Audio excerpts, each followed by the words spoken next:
Welcome to the 11th episode of the Talent Intelligence Collective podcast. Before I intro this one, I wanted to let you know about an extra special offer our sponsors Stratagens are offering to all our listeners. If you go to stratagens.com, that's STRATIGENS.com, book a demo and enter the promotional code TIC2021, you'll get a discount and a free proof of concept. How wonderful! But seriously, you should check it out. Anyway, back to the episode. In this one, me, Alan Walker, Alison Ettridge, Nick Brooks and Toby Culshaw co-hosted an episode where we spoke to the wonderful Gerrit Schimmelpenninck. He talked about his experience providing talent intel and insights to support M&A at Philip. We discussed how his university degree on history may or may not have helped his TI career, and the podcast team pronounced his first name in at least 3 different ways. Oh, and Nick's audio broke down, so he asked his questions through me via chat, which was odd. Have fun! Before we get on with the main event, I just wanted to remind you that this podcast is proudly sponsored by our friends at Stratagens, and here's a very well-spoken chap to tell you a little bit more about them. Stratagens gives HR leaders the data they need to transform businesses with the speed and ease required in today's world. If you're ready to make decisions that aren't lengthy, costly, one-dimensional, or based on gut feeling, visit stratagens.com. That's STRATIGENS.com to register for a Wednesday demo drop-in and find out more. Hello. I'm Alan Walker and welcome to episode 11 of the Talent Intelligence Collective podcast. Yay! I'm delighted as ever to be joined by my co-host Toby Culshaw of Amazon, Nick Brooks of Microsoft and Alison Ettridge of Talent Intuition. Say hello, guys.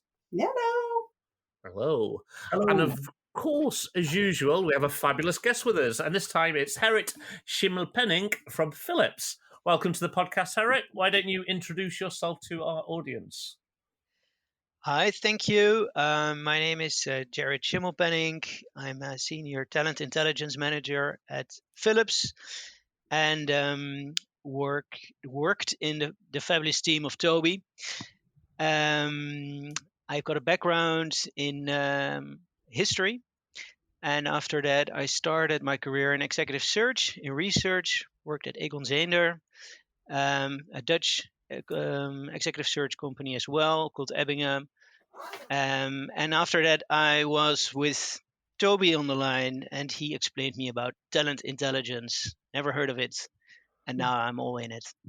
That's a great introduction. Thank you. And it's great to have you on the show as well. You're adding to the wonderful selection of guests that we've had on so far.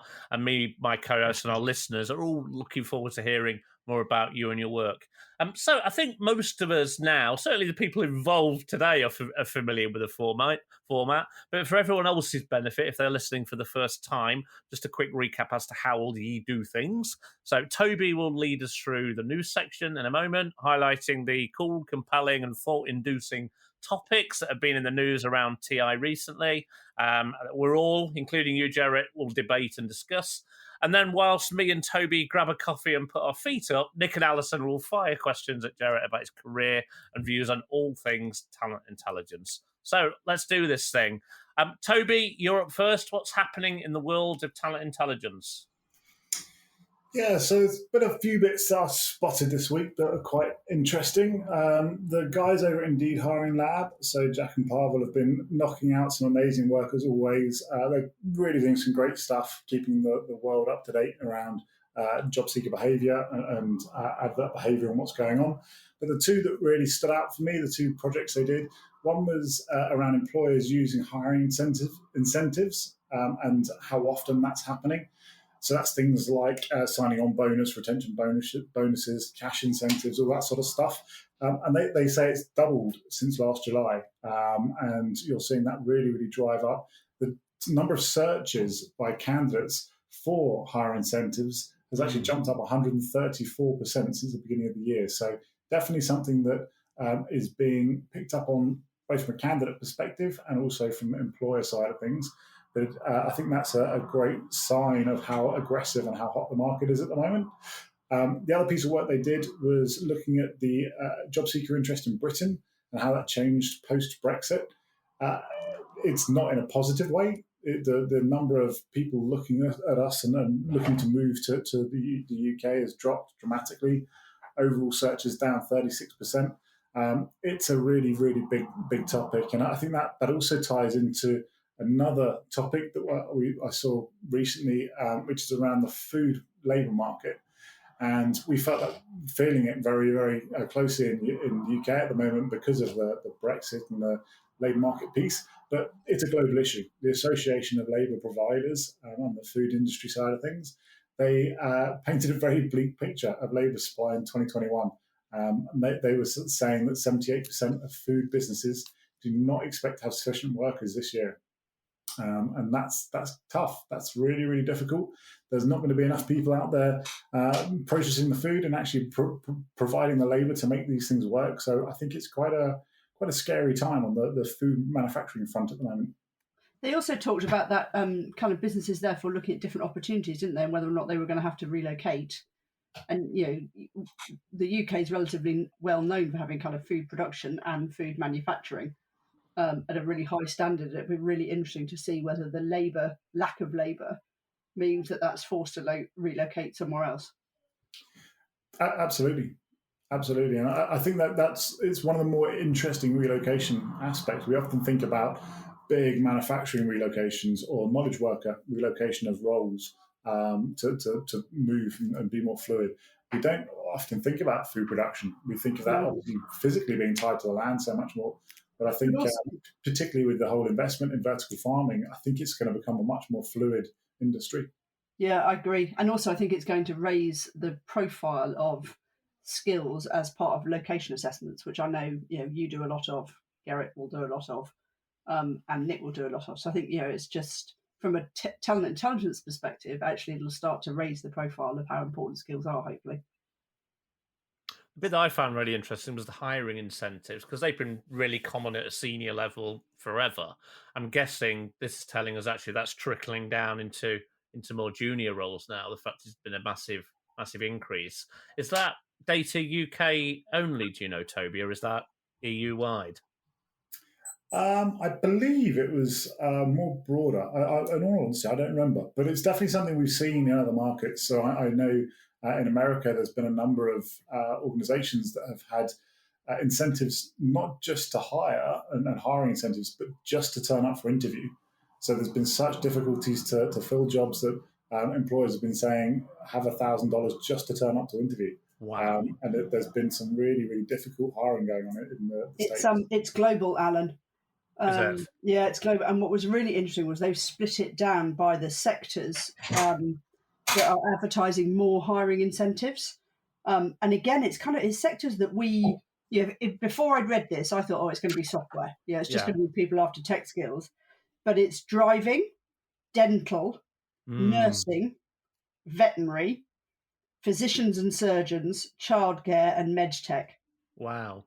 Those are the ones with the biggest change kind of across a 6-month change. So I guess for me, the piece that was quite interesting about all of this is that traditionally we've always thought about talent intelligence as being part of the more skilled end of the workforce. And that's not saying that those people are skilled, but around the skills that we traditionally would say are hard to find. And I think that we're just seeing that broadening across the whole labour market now.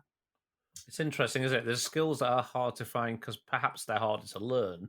And then there's other skills that maybe they've suddenly become harder to find because people don't want to learn them. Yeah. And they've looked on those roles as not being particularly compelling or interesting. And maybe, supply and demand, suddenly the wages go up in those kind of roles and eventually it fixes itself over time. And then you've got the roles that people in the UK, particularly if I relate back to Toby's point, don't want to do. Which is it's probably a whole other story which we shouldn't go into. But the fact that we're so reliant on international workers for that. What was that, Gerrit? Plumbers, yeah. So I had shortage. a massive leakage in my house yesterday. Were very, very unpleasant, and we just needed an emergency fix for that, and it was not possible. We had to wait for hours, and the reason why is because there's a steady decrease in plumbers, and that's a big problem. Stuff keeps breaking down, and there's a huge demand for it. Amazing. What else, Tobes? Yeah, I was just going to say on that labour piece on the skills. I think the interesting bit is the role transferable skills as well, and it's that piece around what roles are out there that are very very fluid. And obviously, being in the industry I am with Amazon, we see that and feel that a lot as well. So yeah, it's a really interesting world on that piece. One other thing I spotted was an amazing letter in the Financial Times from Professor Emeritus Charles Goodhart from LSE, so London School of Economics. He wrote a really interesting letter, very short, but it was around the fact that there's obviously the end of the baby boom generation currently in the workforce, and we've known there is this workforce cliff or labour cliff coming up as the baby boom generation retire. But he made the very good point that obviously with the period we've just had, there's a really big chance that a lot of these seniors that are looking at the market and thinking, do I really want to come back into the rat race? Do I really want to jump back into it when in a lot of cases their homes have gone up in value quite a lot? They've got obviously the financial assets in the bank, deposits are at an all-time high. So very logically, he's saying, can we actually expect a much larger drop in the employment rates compared to what a lot of the models are factoring in? Because a lot of the models are simply using historical data, and they aren't really having any kind of factoring in of the baby boom generation and what they're going to do and what sort of supply shock that's going to leave in the market. Which I think is a very good point. I don't see many studies out there at all looking into this aspect and whether people are actually going to want to return to work. It's fascinating, that it really is. It's how much of the labour force do they make up? How much of a gap is there suddenly going to be? That's only going to further exasperate the issues we just talked about earlier, isn't it? In terms of some of those jobs that maybe those folk are doing, but also other jobs as well. They're having a massive shortage of people, quite frankly. So everyone will be suddenly clambering for automation and AI because there ain't going to be enough people to do half the jobs that they're doing. Yeah, but also I think the forecasting model bit was the most important bit, wasn't it? That came out of it was we just all assume a constant supply based on the number of people that are in or out of a population, and there's no allowing for a big event that creates a massive change. Yeah, and one could argue that the last year has created, the biggest event that we could expect that nobody knew was going to happen. So it'll be really interesting to see whether some of the economic forecasters pick up on it. What else is happening, Toby? Last bit of interesting news that I saw was the G20 ministers and what they were doing. They were recommitting around a human-centered roadmap out of the crisis.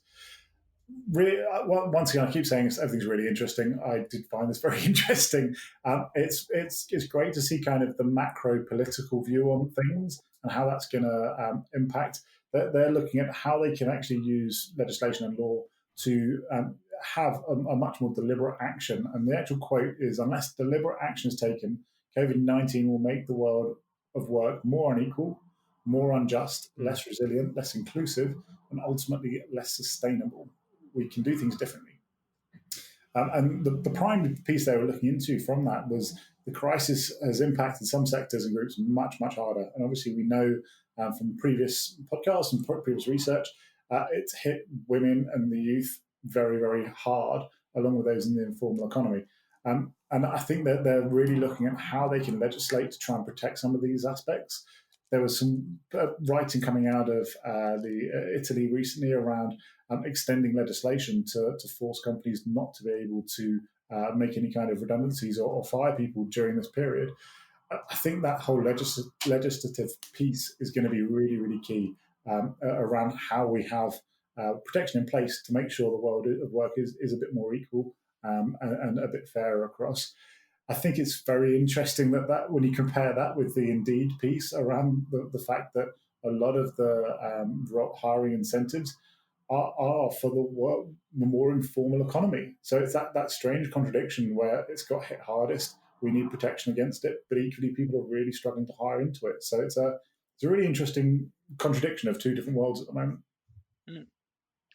And what kind of work relations are they referring to? Is it more like the delivery guys that you see that have very flexible contracts? What are they exactly referring to, you think?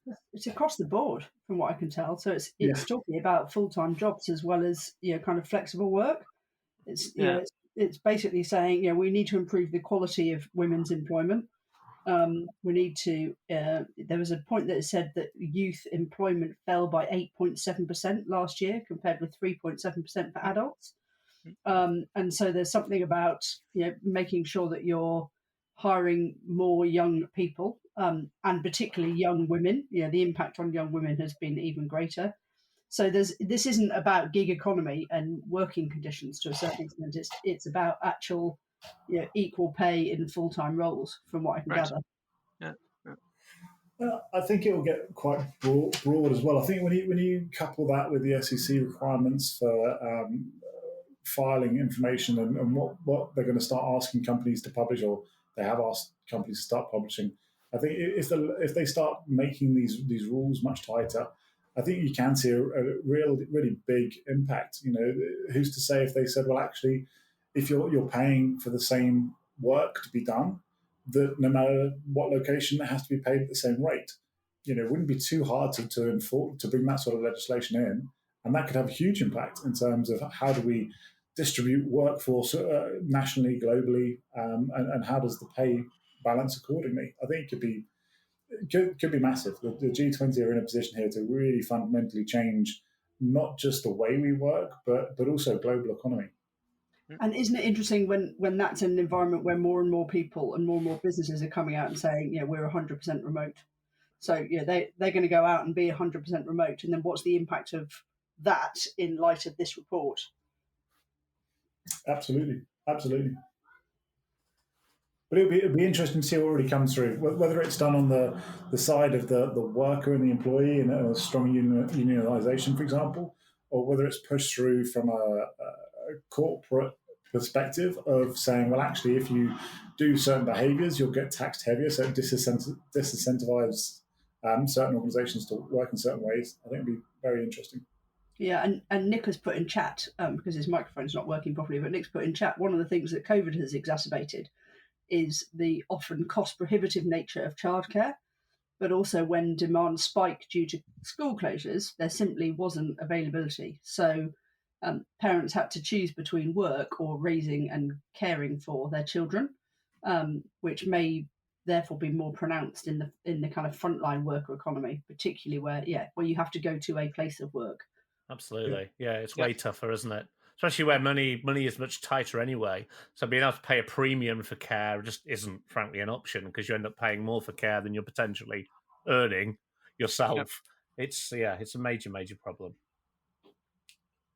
But I think that piece just highlights the fact that it's something we all know. It's no great secret that salaries have not kept up with cost of living, have not kept up with the cost of housing, cost of everything. It just hasn't kept up at inflation rate. So I think we're just seeing some of the impact of that and the frailty of the system we live in, to be honest. Yeah. And you mentioned there's something around protecting people against redundancies and layoffs, etc. Do you think we're getting close to replacing redundancy and layoffs with universal basic income? So basically, people have always got some level of income on top of that. There's that way of but they won't call it that. They'll just say we haven't sacked people, we haven't made them redundant, we're just paying them in a different way now. That's interesting. That's just like an extension of furlough in some ways. Yeah, exactly. Really interesting. Yeah, never lay anyone off. Don't give them any work to do, but you're never laying anyone off. And I'm wondering whether that'd be a way of people massaging the SSC figures you mentioned earlier, Toby. Oh, yes, we were 50% female. 38% of those females are on some kind of universal basic income. We're not actually giving them work to do or paying them anywhere near the amount that everybody else is getting, but they're employees. Yeah, right. So I'm biased on this. Data will get in the way of all of that. There's no room for being able to skim around the outside because the data will show it up. Yeah, true. Very good point. So, listen, guys. Well, firstly, before we do crack on with the next section, to anybody listening and you're wondering where are the dulcet tones of Nick Brooks, he's having major technical issues his end. So we're communicating with him via the medium of chat.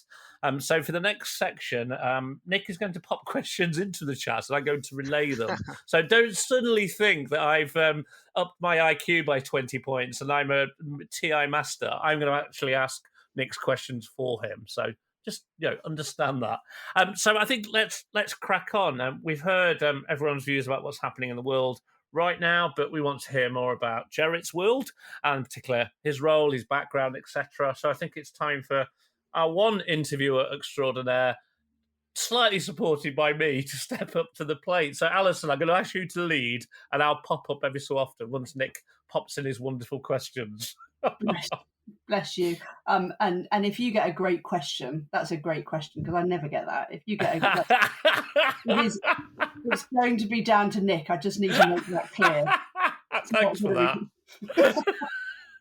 So, Gerrit, there is bribery money available if you say to me that's a great question at any point during this interview. Fantastic. Yeah.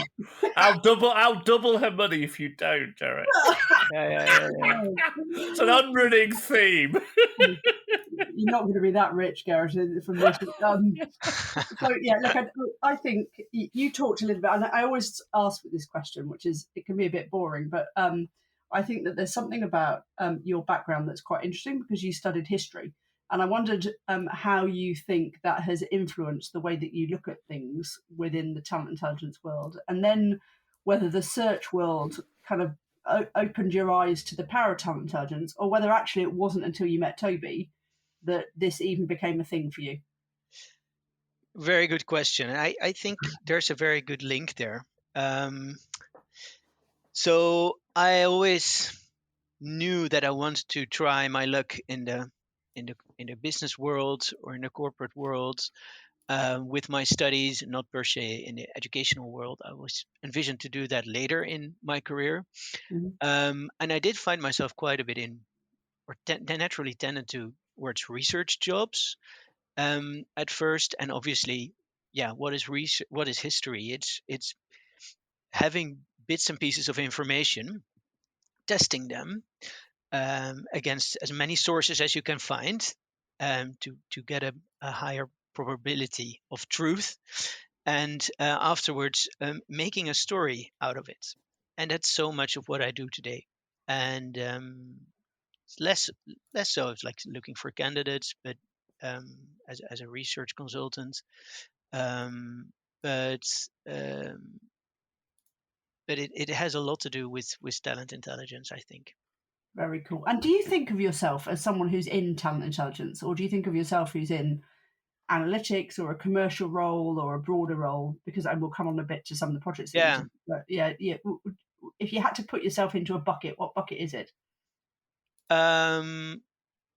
Hard to say. I heard, the last episode, there's the definition question on what's talent intelligence, right? There are companies that have it more as a function that's close to recruitment. We have it very, very broad, thanks to also the vision of Toby, and that was also the compelling argument for me to start there. Because you can do so much with it, right? So my team works or it's actually especially designed for group strategy and M&A. So that's how we use it, right? It's all talent intelligence. We use that data to influence decision making. Yeah, I love that. That's why I got so excited. Can you give an example of some of the projects? Leave the M&A, but some of the strategic projects that you get involved in, and also how that works. Do they come to you? Do you go out to the business leaders? How does the interaction work? Yeah. So on a classic strategic project would be, we have a part of our business. So we have many different businesses and many different markets. And we want to redesign our go-to-market strategy in a cluster of countries for a group of products.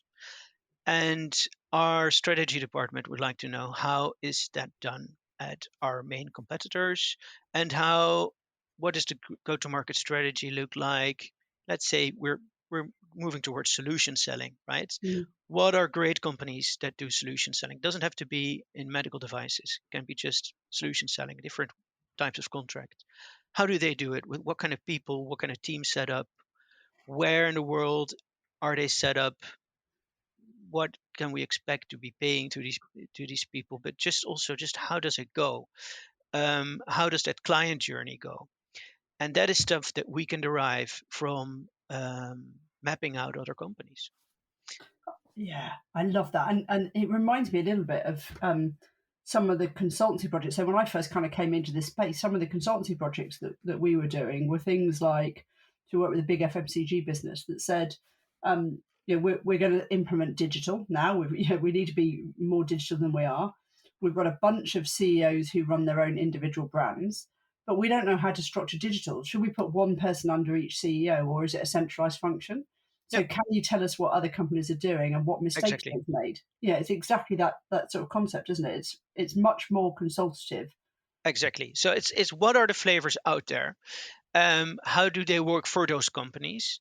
And then how would they work for us, right? And giving an advice around that. And that's where we're at currently. So do you really get involved? That's really interesting, that last piece. Do you really get involved in making or giving advice and recommendations, or are you presenting reports and data and insight and leaving the team to make recommendations, the strategy team? No. We always. I think we evolved into that, right? So I think it started more with giving all that data, but for the last 2 years, we've really always forced ourselves to make that recommendation, because I also feel we can, Yeah, absolutely. and then I think we should. Okay, and that implies, therefore, that there's quite a lot of probably not necessarily just data led. You're also doing qualitative research. Yeah, quantitative and qualitative, Really. definitely. Yeah. So what's your team made up of?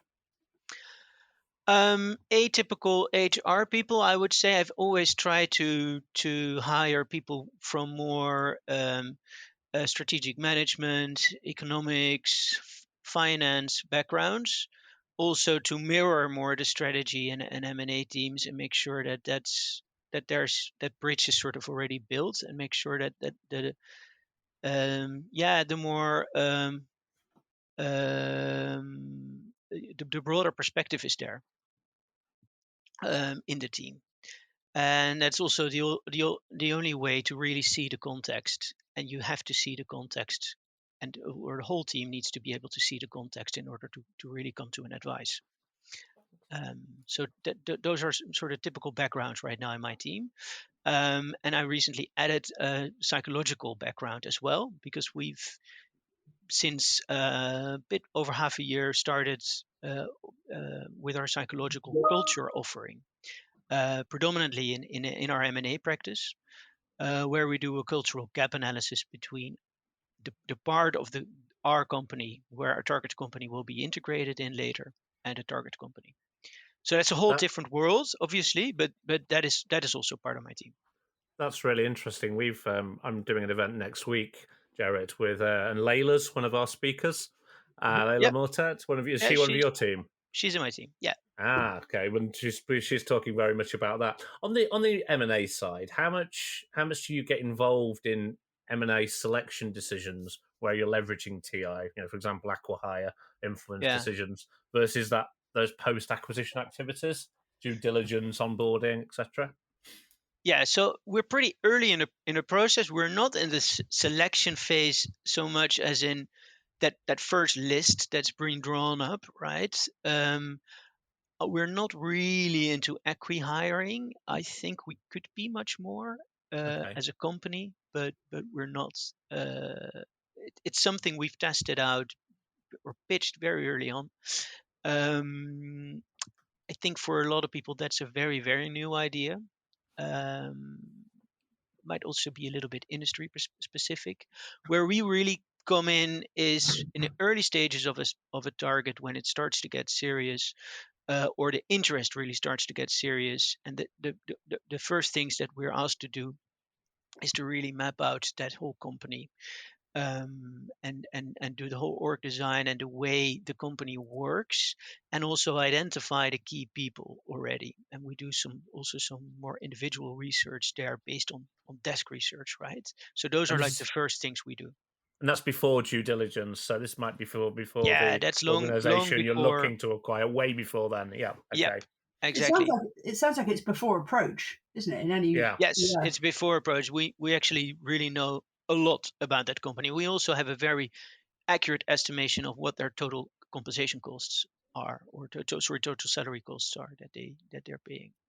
We talked about that with Meta last time out, which is quite interesting. Do you include as part of that permanent and flexible workforce, or is it mostly around permanent workforce because that's where the data is easily found?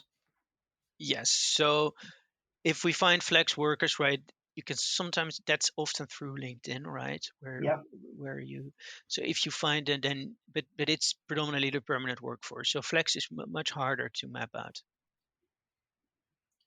Cool. And have there been situations where you've done that work and it's significantly changed the decision, so it's completely thrown people? Yes, it has. What kind of insights have you thrown up that have made that decision change? I think salary costs is often something before we were involved. It was something the M&A team just did out of, I think it was a very rough figure, I would say. You always have a value cost cascade slide, right? Yeah. And what we also do is not as per se, you have a cultural gap analysis. We also do a skill gap analysis and see, okay, where's the overlap and where are they very complementary to us actually. And it can be that we find that there's huge overlap, right? That also gives another light on an acquisition. That's really interesting. I haven't heard of anybody else doing that. So you're actually saying this is where we are internally. This is an organisation that we could be interested in. These are the reasons why we're interested in them. But actually, also, if we overlay them against our organisation, this is the value add that we get from a skills perspective, as well as IP and equipment and blah, exactly. Blah. And locations, right? So that's also always a big one. You always inherit locations that you're not always per se happy with, right? We have the strategy with Philips to especially make our production locations smaller or less in number. But it's also with, suddenly we have an R&D location in a country we currently don't have it. What are the implications? How would we solve it? And we actually do, when we know there are multiple bidders, we also look at those synergies for our bidders. So once we know that when it's a competitive bidding process and we know who our competitor bidders are, we do a same analysis about them. So we have a bit of an idea how far they are willing to go. Oh, that's amazing. Yeah, that's brilliant. Brilliant. Oh. So where there is a massive skills overlap, so you're not bringing in anything necessarily new from a skills perspective, is that perceived as a negative or positive? Because I guess on the positive side, if there's huge overlap, there's opportunities there post-acquisition for consolidation. So you might not need as many people, so the value of the purchase potential could go up. But the downside is you're not bringing anything new in terms of skill set. Exactly, and it's also very costly to do something like that, right? And it depends also which country, right? If it's Germany, you know that it's not per se necessarily a positive thing. So no, but it just makes the calculation more accurate. Yeah, that is done, and it always surprises me that in those early stages the calculations are quite simple at first, right? But there's so much more data out there right now. That's also what I always tell those M&A teams. Like, you don't have to just make a big guess. We can actually get quite close to the truth, and that can a due diligence process is very costly. If it prohibits us from doing that, saves us from going through that. That saves us a lot of time and money and effort. What do you think it is about your team that means that they have the credibility internally to get involved in those decisions, or has it taken a long time and kind of lots of proof of concepts to get to that stage?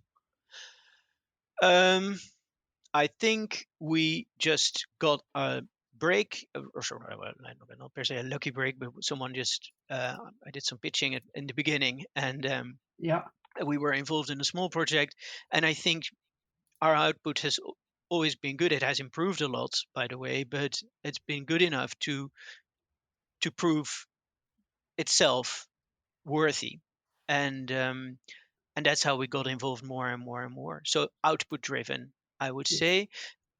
The background of people in my team certainly also helps. Yeah, But in the end, it's only the output that matters. absolutely. If you build a function, that's the one thing that. And then those teams, they're large, of course, but the key players, they're not so many. So once one person is very happy about then another person will also hear about it, and then that's how it will go, word to mouth. I've got another question that I want to relay from Nick. I feel like I'm talking to somebody from beyond the grave a little bit here. So let me just tune in. Yep, there we go. So how do you Alan, just make it clear that you're referring to Nick and not Gerrit when you said that. Yes. So I'm referring to Nick asking the questions via chat and the question to you, Gerrit. So how do you translate examples of M&A influence into return on investment from a talent intelligence perspective? As he imagines that the decision-making process involving many partners and cross-functional requirements. So how do you pin it down to being a value add from TI? Let me think about that. So our ROI and TI is always a difficult one, right?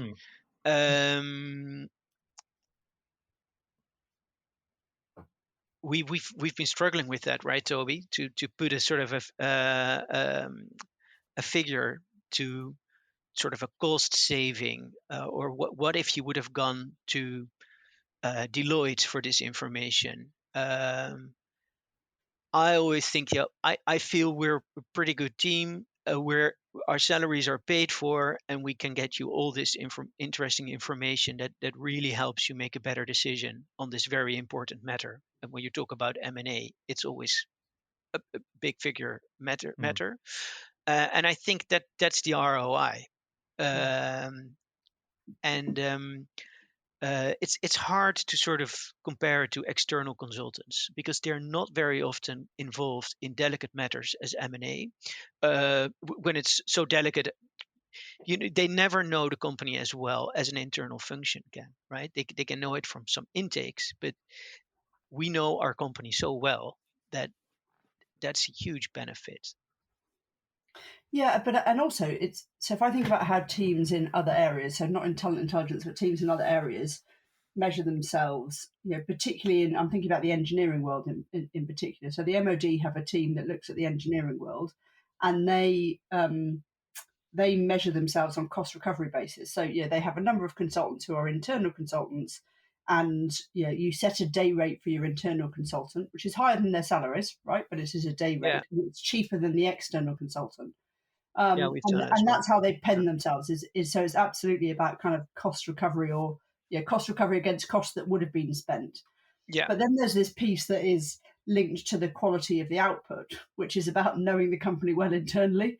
Because with the best will in the world, they're not going to be able to do that because the company inside out, which increases the quality of the output, doesn't it?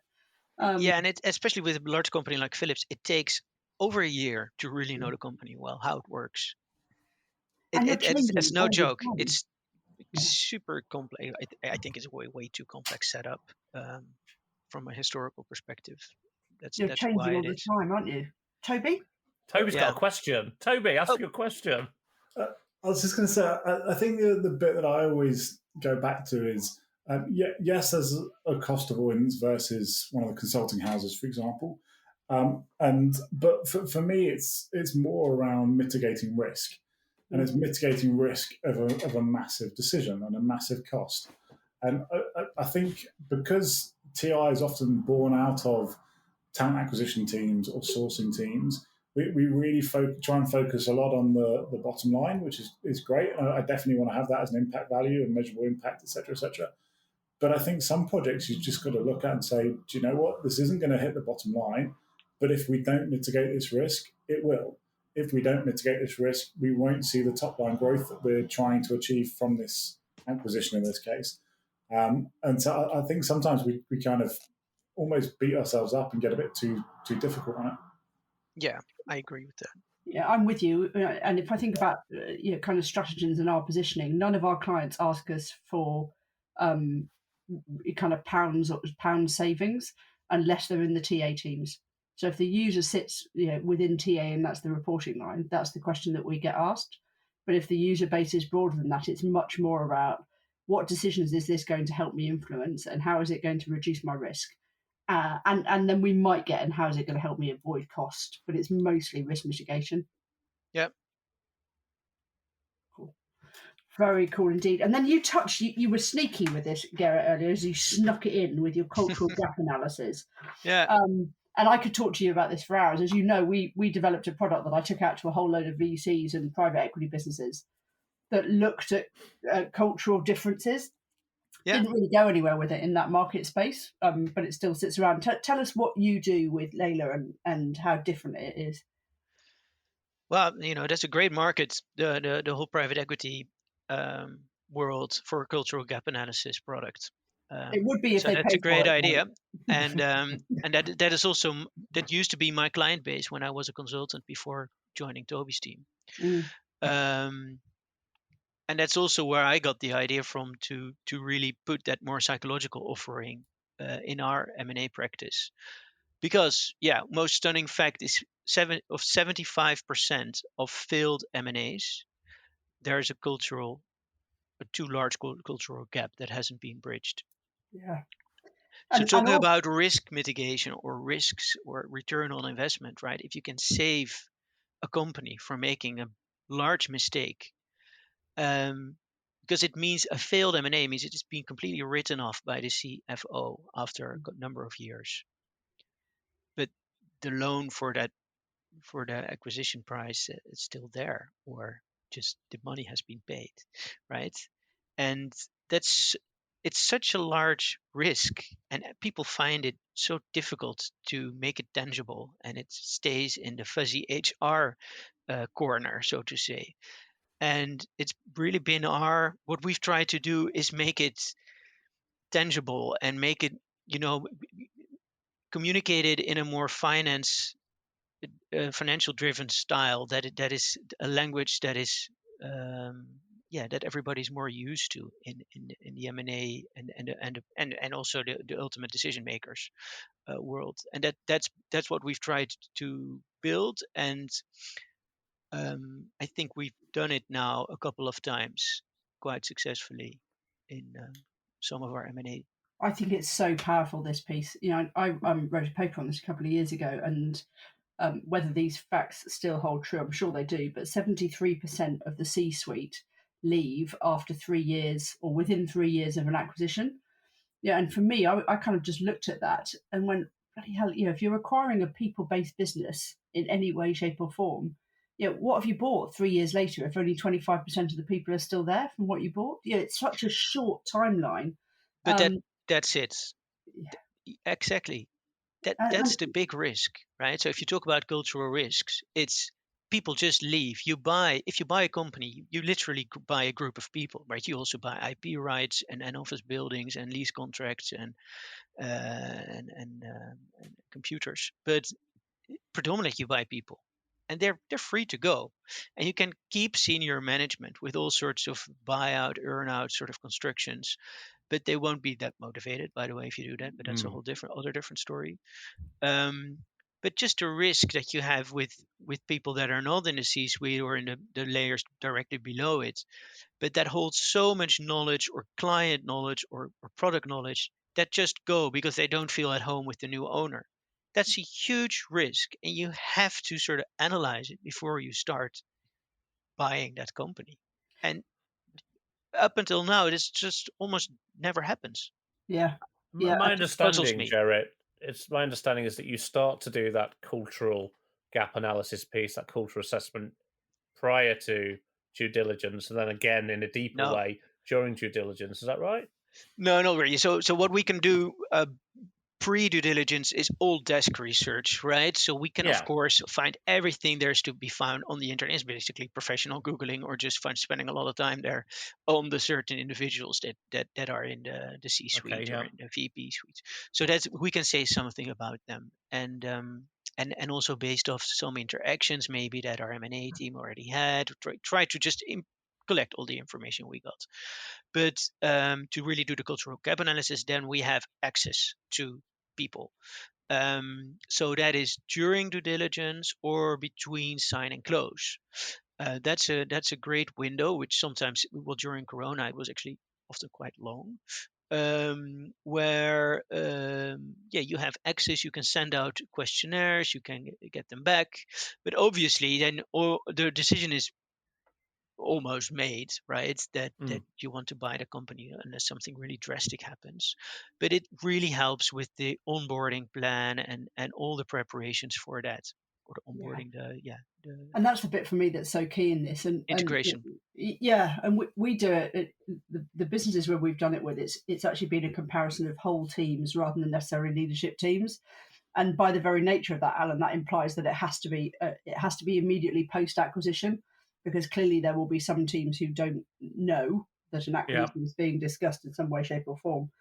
But and it comes down to that integration. And I remember talking to a business and going, look, if company A is the purchasing company, so let's just say that they're going to be the potential investor, and they make decisions over a coffee machine, and company B is the company that's going to be acquired, and they make decisions in 3 board meetings.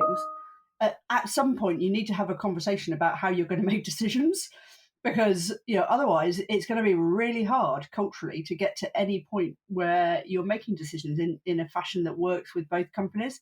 And that's just a really simple example, but I think it's fascinating. Gerrit, do you do anything about talent flow? So do you do anything that looks at a business that is potentially in origination? Do you look at who they hire their talent from and who they lose their talent to, and any events around that? Yeah, we do. There are a couple of companies that we keep a constant eye on, we look at trends and things like that. Talent flow. We also look at certain companies and see what departments are growing, which ones are shrinking. That's also stuff we do. What we're also building is looking at certain companies that are not competitors right now, but could be competitors, and see if they start hiring, putting certain words in job requisitions that could be more our space, right? So like a little red flashlight goes off. And actually, does that then join up? So do you then, I guess because it all sits in one team, I often, I'm not saying this very, very well, but I often think of talent. You've got a TI team who could be talent acquisition related, and then you've got a TI team who could be working on M&A, and then you've got a TI team who could be working on competitive intelligence. And actually, it's joining the dots across all those 3 where it becomes really valuable. Do you think that happens in your team and across the wider team within Philips? And if so, why? What is the fundamental difference? Probably not as good as it could be. Once you start specializing, you see that people work on their own projects, and you sometimes forget to share certain information. But we do have all the tools and the libraries in place to keep everything joined up. And we do have the culture to share a lot. But it's not something that automatically happens. So once you start specializing so much, so you have to be pretty on it to continue doing it. Toby has something to say about that. I see. Toby wants to ask a question, make a comment. No, it was actually a bit of a curve question, and I'm conscious that Nick's just put one in the chat as well, so I'm railroading that. Apologies, Nick. But I'm conscious that this stuff's amazing, and we know that. And there's some really cool work going on, but there's probably going to be people listening to this that have no idea how to break into their M&A teams, how to even get this going in the first place. I'd love to, and M&A teams are notoriously secretive by the nature of the beast. They're all coming from a very high strategic consulting background generally. It's very, very sensitive topics. Gerrit, I would love to hear your words of wisdom in terms of how do you get that foot in the door? How do you just start having conversations with them? Yeah, you're so right, Toby. That was so when I joined Toby's team, it was like, okay, let's try and do it. And it was also a bit sort of a New York story, like if you can make it there, you can make it anywhere. So let's sort of try and get into the hardest teams. And I don't know. I think I did a presentation for their one of their group strategy monthly meetings or so. Just an introduction, and basically got one person that sent me an email and said, "Oh, this looks quite interesting. Maybe you could help me with this." Right?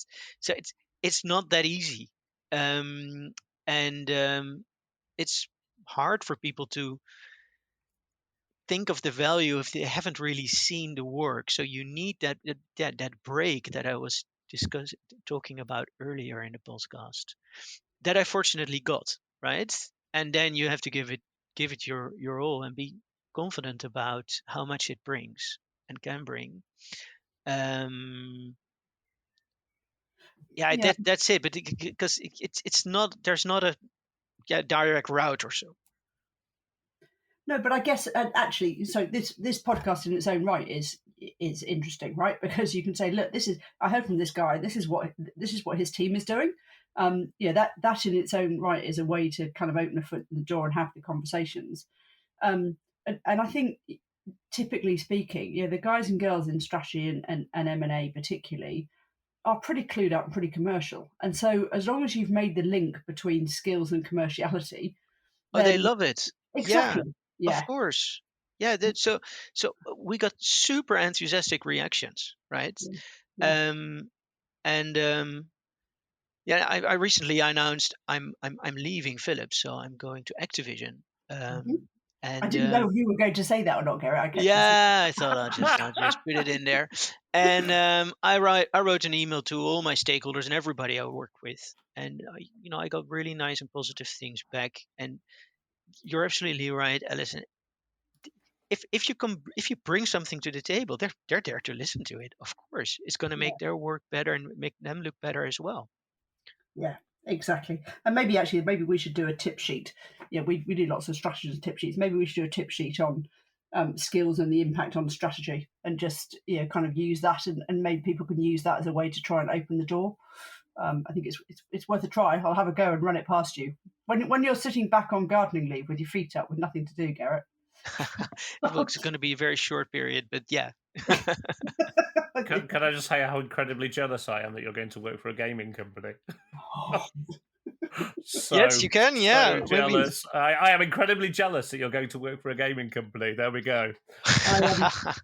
I think they've made a great hire. I mean, I thought that previously, but even listening to this, you just go, "What a cracking hire! Yeah, what a way to." You're too kind. Thank you. Well, no, I mean genuinely, I think, and I think what's interesting about it is, as an example of a business that didn't necessarily have an established talent intelligence function as a separate function. They've grasped onto the concept of TI and said, we need to do this. And then they've said, right, if we're going to do this, how do we make it best in class from day one? And how do we make it really strategic from day one? And I just think that is fascinating in the kind of wider world of whether we call it workforce analytics, strategic intelligence, people analytics, or talent intelligence. That's a really good indication of what's happening in the wider world, I think. Yeah, now if I look on my LinkedIn feed, I know I can remember that I did like a Google search on talent intelligence years ago, and also did sort of a bit of a LinkedIn search for it. Never really saw anything else than ourselves and some other people around. And I see it. The trend is definitely up, and maybe it's not always used in the same way as we do it, but it's definitely, the interest is there, and you see companies investing in it more. Yeah, That's a good thing. I think I promised this last time round, I still haven't done it, but we've analysed the data out of Strations, that is the number of people with TI as a skill set within their profile. And in fact, we've then aggregated that, and I've built it up to here are the biggest teams, here are the biggest locations, these are the geographies with the most experienced teams. I just need to write it into something that could produce an actual paper instead of being an Excel sheet. So I'll make sure we share that next time, because I think it'll be really interesting. Yeah, and did you see also a lot of recruiters that, because it's also been used a lot in recruitment, I think, let's say, candidate pool identification and stuff like that. Do you see the growth is predominantly there? Yeah, Or more yeah, and I think that's part of the reason why we haven't released it, is because I think that the term, I don't want to cover this again because we did it before, but the term has become a bit wishy-washy. Yeah. So it's kind of, we'll kind of do it on the data that we've pulled out, because actually it does give some, the particularly the kind of who are the biggest players in this space. Is what we would expect. It's teams like Philips, and Amazon, so it's not, and Microsoft, Nick. So it's not telling us anything that we wouldn't necessarily expect to see. I think it's the piece around, particularly companies that are saying they've got teams of 1, 2, or 3, and you think actually that's probably a talent acquisition specialist who's then talking about applying talent intelligence. So it's a bit pinch of salt, but I think it'll be interesting anyway. Yeah, very much. And I think it's also where it starts is it starts there, that you use it for maybe the obvious reason, which is identifying talent pools or maybe an alternative hiring location or something like that. But then once you get into it, and that's, I think, the exciting thing that more and more also people from the recruitment world are identifying as talent intelligence specialists, is that once they get their hands on the data and they understand how it works, how valuable it is, and that there's more applicable use to it, it's just, if you let time do its thing, then you'll see that they'll find much more use to it than they start off with. So I think it's positive. Can I ask a quick question, Jerry? I'm mindful of time a little bit, but how much of your team's work is driven by business questions, business needs, versus you proactively tracking the landscape to uncover emerging trends, such as a competitor shifting their strategy? So my sub team that focuses on M&A and strategy and large transformation projects in the company, we work less proactively, I should say. So we get requests. There are certain questions that needs to be resolved, or insights to be given, and then we go do that. And we do have a part of the broader TI team which has always on intelligence, which is much more proactive, I should say. And obviously, when we've done certain things for certain people and we see something coming up, obviously we're going to tell it, but that's not in a very structured manner. Could be more structured, maybe. Okay. And going back to your piece around, you mentioned you studied history, and how that got you thinking about information, knowledge, and how things change over time. How often do you apply that kind of methodology at looking at trends over time in TI?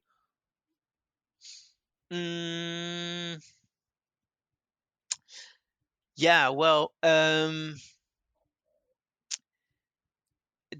sort of then history needs to be about trends. The way I've sort of studied that subject was less about trends, but more about how it's sort of been taught in the Netherlands and on academic level, is that it's very hard to really take a story from history and then project it to a point in the future and then put trend lines between it, because there's so many things that have changed. But obviously, when you study history, I think in the end you always look at some sort of trends. I think trends in TI is very much numbers that change. It's pretty straightforward. And it tries to stay a little bit away from economics in that sense. Economics is also a subject that takes loads of different metrics and developments into the story, right? I think with talent intelligence, or at least what I try to do, is stick to the numbers as much as possible, because they're already so complex by itself. That makes sense. Can I ask one last question from me, which I think is really good? And Alan's going to beat me up because we're already nearly an hour. We're never supposed to go to an hour. So one last question for me is, I hear people saying all the time, hey, we could see how that data or that project could be really useful when we're going through a period of disruption or a period of transformation versus, and so therefore project-based work rather than always on. Do you ever foresee a time when you're working in a business that isn't transforming at the pace that requires this? Or do you think now that this is the world that we live in and therefore every business should have it always on?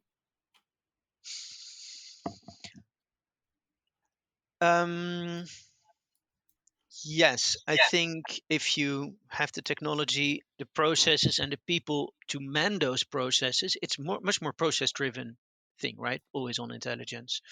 Then definitely, why not, right? It's an information stream that's tailored for you. But it will never be enough to really make large decisions, right? So as soon as you're at the point, maybe it triggers something, right? Mm. But then you always need to have a proper deep dive in order to make that big decision. Yeah, really interesting. Oh my God, I've loved this. and as ever, we could talk literally probably almost forever. But guys, it is time. I'm going to step in and do that drawing things to a close thing. We can't keep talking forever, unfortunately. We need to put the brakes on eventually. And now is that time. So, Gerrit, it's been incredible having you on the podcast. How did you find it? Extremely nice. How cool that there's a podcast for people like us and me, right? It's awesome. So thank you so much. And just so everybody else hears this, and Nick says, Gerrit, you've been phenomenal guest. He's really enjoyed listening in. And Nick, thank you for all the questions in the chat. Let's hope next time round you fix your mic or your speakers or whatever it was that was broken. As ever, Alison and Toby, thank you for co-hosting this. This is our 11th Talent Intelligence Collective podcast, which I'm just blown away by. I think this is incredible. And to all our listeners, as ever, huge thanks for listening and supporting us and telling the world about us and all that good stuff. And sorry again for my usual cheesy sign-off. Stay intelligent, folks. Thanks, Gerrit. Thanks all. Thanks, everyone. Thank you. Bye-bye. Bye-bye.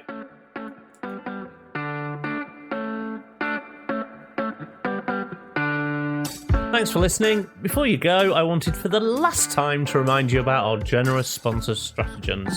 Here's that posh chap again, telling you about their fabulous product. Stratagens gives HR leaders the data they need to transform businesses with the speed and ease required in today's world. If you're ready to make decisions that aren't lengthy, costly, one-dimensional, or based on gut feeling, visit stratagens.com. That's stratagens.com to register for a Wednesday demo drop-in and find out more.